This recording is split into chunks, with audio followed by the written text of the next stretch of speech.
Welcome to the Dental Handoff. I'm Dr. Kelly Tanner. Today I have with me Caitlin Parsons. Caitlin, thank you for being on. Yes, thanks for having me. I'm excited to be here. Yeah, you are doing wonderful things in the world, and I'm excited to share your story. You know, I always ask first, why dental hygiene? Why dentistry? Did it choose you? Did you choose it? It chose me, and it's not even that exciting of a story. I came into it because I was a junior in high school and went into my dental office, and my dental hygienist at the time just suggested doing it. I knew I wanted to work with people. I thought I wanted to work in healthcare. And so she said, you should come shadow us. And so I did. And I just, knowing it was a stable job, I could have a family if I wanted to. That's why I went into it. Yeah, touching lives, right? Caring for people. Yeah. So when you graduated, did you go right out into private practice? Yep. I worked at a big group practice. I temped a little bit and then found a great office. I worked there for 2.5 years in Massachusetts. And that was actually where I started experiencing acute and chronic pain, and where I had my realization that I needed to figure out how to heal my own pain and understand it so I could help other dental professionals. So I left there after 2.5 years, but I've pretty much always been in private practices and just temping here and there outside of that.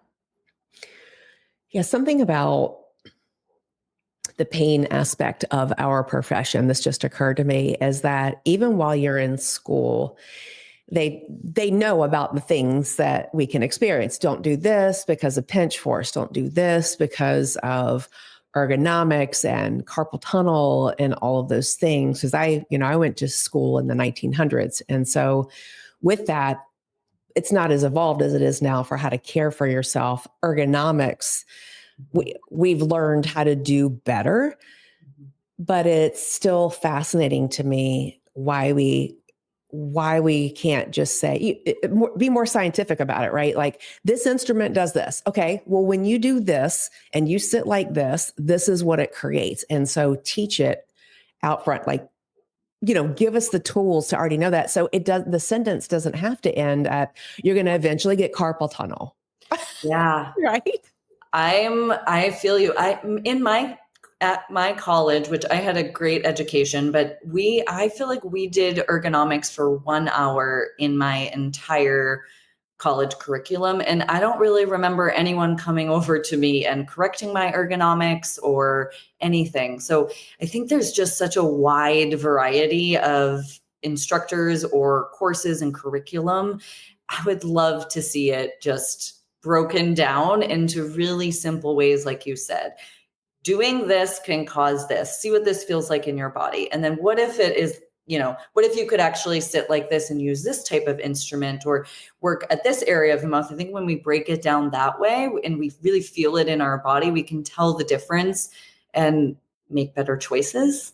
Yeah, because I think a lot of times we're being reactive versus proactive. And so, like, for example, this is just, again, coming to me, teaching in dental hygiene institutions for 32 years, actually. I just did the math on it the other day, that the cord ease and the different things that we have at our fingertips now, why they're not a part of more dental hygiene programs and dental programs, especially because with the dental students, they don't have an assistant. They get to assist themselves during these procedures. And it's just crazy to me. But, I know that some schools are integrating that more into their curriculum and their clinics. And, what we learn on and how we learn we just build on that. So if we learn with a Cordes or something like that, then we're more likely to use that. Yeah?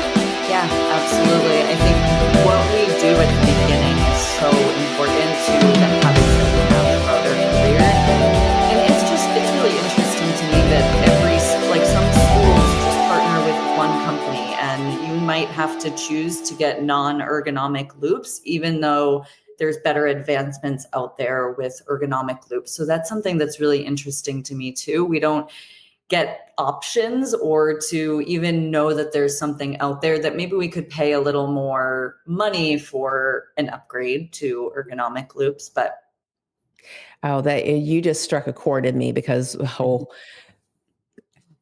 because when I was there was a changeover in the program director role. So I stepped in so we could graduate 2 classes. And in this time, I realized that this company who had been at our school for, I don't know, because I stepped away from the school to do other things, right, that I do, that there's an exclusivity contract, just like you're talking about. And it came across my desk and I'm like, they're like, hi, I'm so-and-so from so-and-so. And years past, this is this. I'm like, can you tell me more about this? And they're like, yeah, they exclusively do this and they don't bring anybody else in. And in exchange for that, we give the students this. And it's like, wouldn't you do that anyway? Yeah. And I said, I'm not comfortable with signing this because I want to give my students options.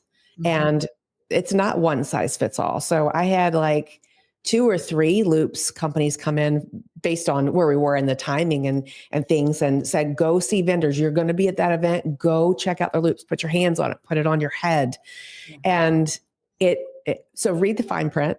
If you're a program director or you're in education, think about the opportunity that you're limiting for your students, because you're only as good as their innovation when you're doing that.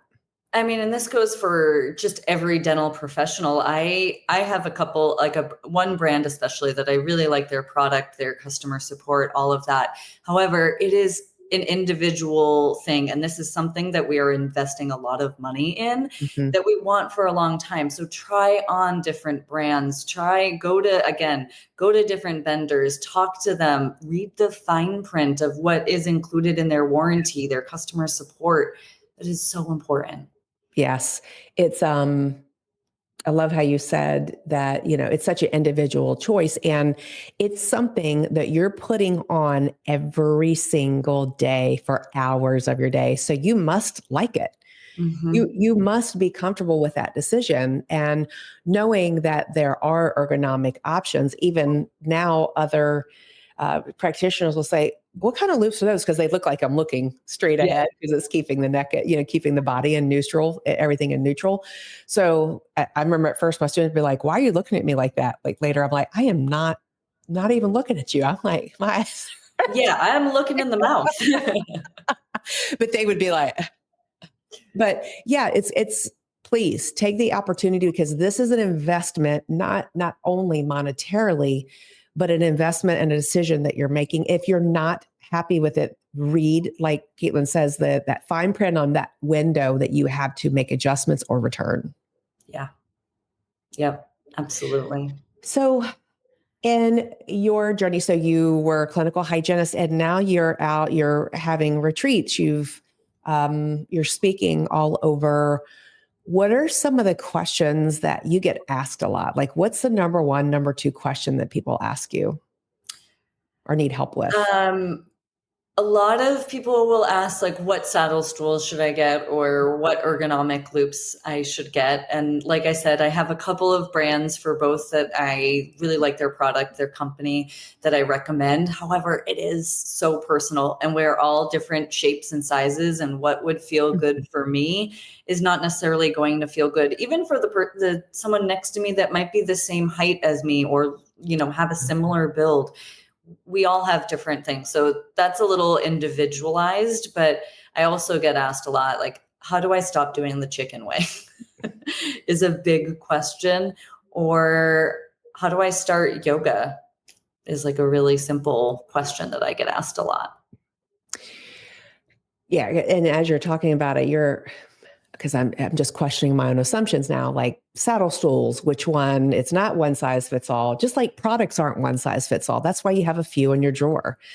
But then you're in front of a person a lot of times who works with a company. And so you're like, okay, are they telling me what's accurate for me? Right. And so what kind of resources do we have right now, Caitlin, that a person can go to kind of ask that and say, I looked at 3 different companies. I'm unsure. Here's how I felt. what should I do? What decision should I make? Do you know of any resources that are out there for folks like that? No. Do you? I don't No, know I of don't. any. I'm like, that's why I love to have people message me or ask me those questions because Mm-hmm. I don't know everything, but I'm happy to bounce ideas or make sure they're thinking of everything that I might or learning from mistakes that I made. But I don't really think there's one resource. So we're taking, especially when it comes to like saddle stools or all of these different products, we're taking, I mean, even when we're talking about like fluoride varnish, we're taking whatever that sales rep might be telling us in that information. And so we have to do a little more research ourselves, but there almost should be like Yeah, like a sounding board or like a question of here's what I experienced. I found that this one fit me more here, but better there. Which one's gonna pay the best health dividends over time Mhm, if I have to choose between this and that? You mhm. know? I don't Yeah, know. It just was like it dropped into my brain. So I just thought I would ask you if you do anything like that. I do not. There you go. There we go. It's probably needed. Something else for you to do. No, that and so the yoga, how do people get started with that? Like, Yeah. I like to make sure people, it depends if how you're feeling. So when I started yoga, I was in pain for the most part. I had neck and shoulder pain, I had lower back pain.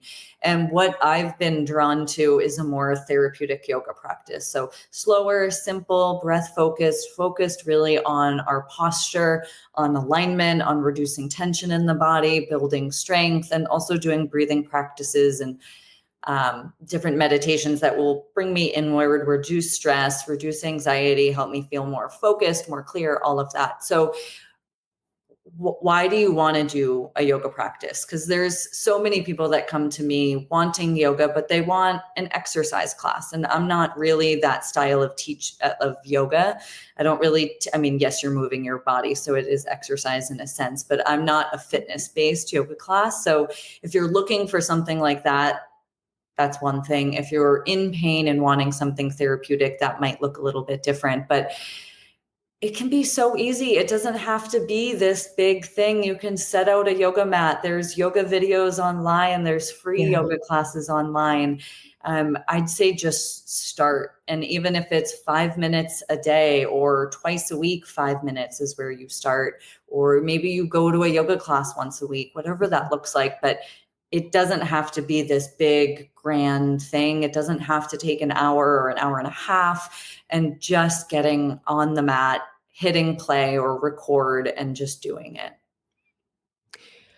Because there's a lot of yoga classes to choose from. There's a lot. It's like finding a dentist for people, right? Not every dentist is created equal. I know. And so I'm sitting there, yoga. I mean, just the sound of yoga sounds maybe easy and therapeutic, right? But there are some yoga classes that are downright like hot, burn you to death yoga. Yeah, And and I use can't weights. and I can't cope with that. Like I have heat sensitivity. Okay, let's talk about that. But I went with my personal trainer. I was like, okay, Louisa, I want to go to the yoga studio you go to. It's beautiful. It's brand new. They just renovated. She goes, okay, this, and this. And I was like, wait, that sounds hot. And she goes, oh, they're all hot. And I'm like, I can't do hot. And so when people are trying to find more therapeutic, Caitlin, are there like names of things that should clue them into like more of a therapeutic or preventive type of yoga? Yeah, I would look up, so the governing body for yoga therapists compared to yoga teachers is the International Association for Yoga Therapy. So you can look up IAYT or yoga therapist in your area, yoga therapy studios. That's I think harder to come by, but therapeutic yoga, even like something, there's so many trendy names. It's so hard. And Yeah. some of them say they're restorative, but it's not necessarily restorative for everyone. So, but gentle, slow, therapeutic. You can usually read in the description is a big one of how are they describing their classes. If it's a fast-paced class or it's heated, it is most likely not going to be slow, intentional, and therapeutic. It's gonna kill you. No, I'm It's going to kidding. make you sweat, and For that's those of you guys who do hot yoga, I'm not worthy, but No, I've done all kinds of yoga and I have a really hard time with the fast pace, whatever kind of class it is, and hot yoga. I don't really have time for that. yeah. But when it's fast paced, people, especially people in dentistry that might really need to pay attention to the way that they're moving their body, whether they have pain or an injury or poor posture because we're looking down all day, right? We want something that is going to allow us to be present in our body to slowly move so that we can, again, reduce tension, build strength, but in a really slow, subtle, stabilizing way, not doing a bunch of push-ups kind of thing. But we want to be mindful of our alignment as we're moving. And when we're in a fast-paced yoga class, unless you already are really cued into your body and your movement, it is going to be really hard to maintain. It's hard for me. I do some yoga classes. I'm like, I'm skipping this third vinyasa because I can feel my body going out of alignment to try to keep up with what everyone else is doing. Yeah. That's not the point of yoga. It's not to rush around. It's actually quite the opposite. It's to be present with your body. And yeah, Yeah. Okay. I could, Thank you. I could go on and on about that. Well, I mean, that's why I was asking too, because it's decoding yoga and what's the right fit for you. So read the description because that's how the name of the yoga class I was looking at was kind of deceiving. It was like sounded very relaxing, but it was probably Latin for "will kill you with heat" yoga. And and then Louisa was like, "Oh no, look at the description. It says she's like it has fire next to it." I'm like, "Fire? Yeah, that would be a good indicator. Don't do that one." That would be a hard pass. Yeah, Yeah. my good friend that I'm staying with actually just invited me to a candlelit yoga class, and I was like, "Ooh, sign me up!" And then I looked at the description, and it was like fast paced, like we're just moving really fast with candles on. I'm like, "That's See, there was a whole thing with that with like full moon with this place too, and it was candle lit. That yeah." means hot. Oh, See, I don't know. I don't know. So anyway, thank you for your very candid explanation on that because inquiring minds want to know. And so the chicken wing, is there a way, is there a buzzer that we can wear to go "Bzz," that that's what we need. Honestly, we need something like a buzzer because everyone is doing it for different reasons. It might be because your patient is too high or your chair is too low, right? So your patient's too close to you. And that might be why you're doing it. It might just be that it's a habit built from school. It might be because you're, suctioning weird. So there's so many things we need. That's what I love to be like the annoying buzzer for people that once they work with me, now that I'm just like in their head. But we need something to remind us of when we're doing it so that in that moment we can pay attention to, okay, why did I just do that?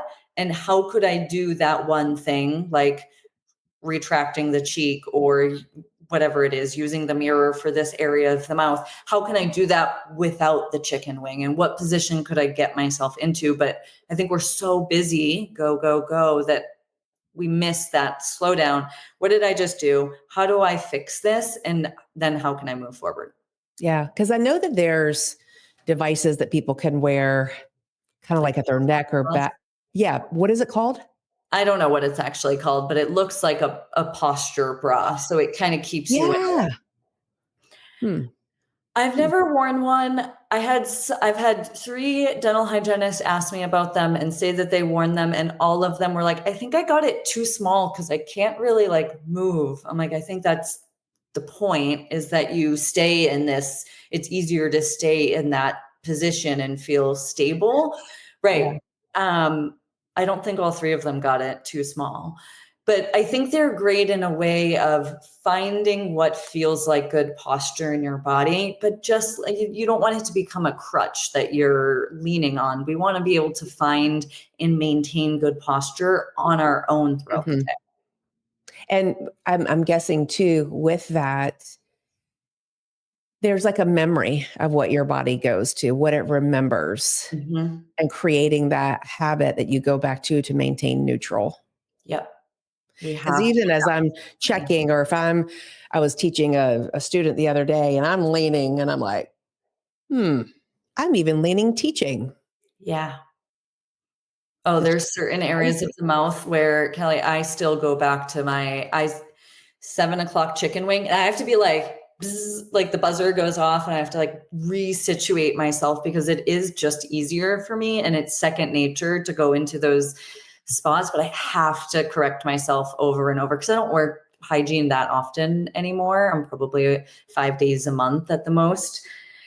So I still get caught in my own old ways. Yeah. And we learned about the 8 o'clock, 12 o'clock. If you're right handed, you don't go past 12 o'clock. And now there's other ergonomic recommendations for that too. Yeah. I go to the other side. I'm left-handed, so but I go to the other side on some areas of the mouth.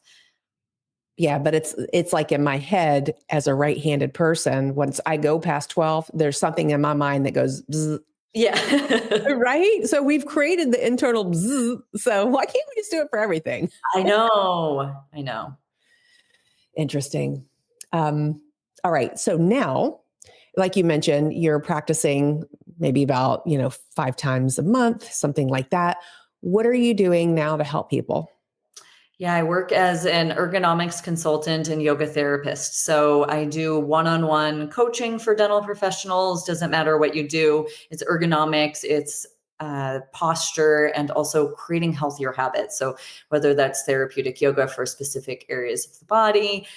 So one-on-one coaching, I love probably my most exciting. No, I think all of them are really exciting. I love going into offices and doing full day ergonomics consulting for the team. So everyone on the team gets an ergonomics assessment. We do a lunch and learn during the workday and then go back into, again, everyone's workspaces and make adjustments. And then hosting retreats, yoga and wellness retreats for women in dentistry. We were sharing before we hit record, but I did my first one, co-hosted it in October in Playa del Carmen, Mexico. And it was just amazing and life-changing, transformational. So that's probably what's really exciting for me right now. Yeah, it's as a business owner, you follow your heart on different things, and you stumble upon those things you didn't realize that you would love so much, Yeah. right? Yeah, absolutely. That was one of them. So going from clinical to business owner, because business owner, we were talking before we hit record, it's kind of like you envision that your instructors from hygiene school, like they're just sitting around, like giggling with other faculty. You don't know what they're really doing until you're a faculty member and you're just like, why haven't you graded my paper? Why are you still sitting there? As a student walking by, they're like, oh, they have plenty of time, but really they just have an open door policy. They're up to here with things. The Mhm. way that people perceive entrepreneurs that have gone into that, it's such a cool experience. And it's a journey of growth, personal growth, professional growth, and it's never ending, right? It is never ending. Especially when I feel like you and I, we are mission driven. Mhm. We have a purpose and we won't stop till we get there. And I think for both of us, especially, we care, like it's a part of our mission and our values to personally and professionally grow. So that means our business is constantly evolving and growing to continue to support dental professionals. So it's exhausting, and it, as much as I'm with people and working with clients or going to dental events, it's still a really lonely path sometimes. Working from home all the time, it can be exhausting. What would make that better for you, in your opinion? I I think a big part of it is my own ways, like own thoughts on the way that I have to run my business. So working really, like that's amount of times I beat myself up for stopping working early one day when I worked till like midnight the night before or whatever that looks Yeah. like. But some of it is my own stuff that I'm continuing to work on. Um, I don't, I think giving myself grace that I give other people. Yeah. Yeah. And Permission, right? Permission to say, I've got a cool boss. My boss said today I could leave at 3. yeah, because I'm so committed. Yeah. And I think that I'm a very impatient person. So I am on a mission and I'm impatient. So I want things to happen yesterday. And it's just not always that way. And I think we go on a path and we think we're headed in this direction. And then all of a sudden, life or business throws us kind of in a different path. And then we kind of have to recenter and like, okay, where am I going now? Yeah, for All sure. over and over. Yeah, the whole giving yourself grace thing is so important in every area of life, whether you're a business owner or not, because we create this set of rules. I mean, just I know over the last week, and just compound that over the weeks before it, I'm sitting there in some situations that I give advice on all the time. And I'm going, what advice would I give myself? And usually it comes back to, okay, give yourself time to process this. Don't know that that no matter what you've done in the past, it's been great. It may not look how you think that it does in the beginning, but you'll learn so much and it turns out even better. Yeah. And no matter what, at the center of it is, if you're following your heart and it's what you want and what lights you up, it's really not wasted time. It's not wasted energy. Mm-hmm. Yeah, Right. I feel like that's so true even for my dental hygiene career. There's been so many times where I've pivoted or shifted, and it's all supported me getting to where I am or, Yeah. where I wanted to. Yeah. Things are happening for us to shape the script that's written for our lives, because we start to ask different questions in those times that seem uncomfortable to us, but Yeah. I get deep and I enjoy that. So, are there any final words that you'd like to offer our fan base here, your fan base? Any words of advice? I think I'll just keep coming back to the reminder to take care of you and to slow down. I think again, kind of like what we were just talking about, we think we should be at X point, whether it's with our ergonomics, whether it's with our doing yoga every day or the office that we're working at, whatever that looks like. But slowing down and just moving with intention will get you where you want to go way easier than forcing and pushing and beating yourself up. Yeah. Good words. Good words. Thank you so much for being on today. Thank you for having me. It was great to chat and go on Yeah. our little rambles here. Yeah. I'm excited to see what your continued success looks like. And you guys, she has retreats. There's information below in the show notes for her with her website. Any additional information if you wanted to /stalk Caitlin, stalk away, right? So thank you for just safe stalking, please. Safe stalking. But to all the listeners, thank you for all that you do every day to touch the lives of the patients that you do. And you know that I always ask you a favor. Go on over to Apple Podcast and give us a 5-star rating, because Apple is the one that matters. Go ahead and do it now. Give us a 5-star rating. And if you're watching this on YouTube, hit the subscribe button now and share it with other folks, because of course they would love to hear the dental handoff. Thank you, everyone. We will see you soon. Thanks, Caitlin. Thank you.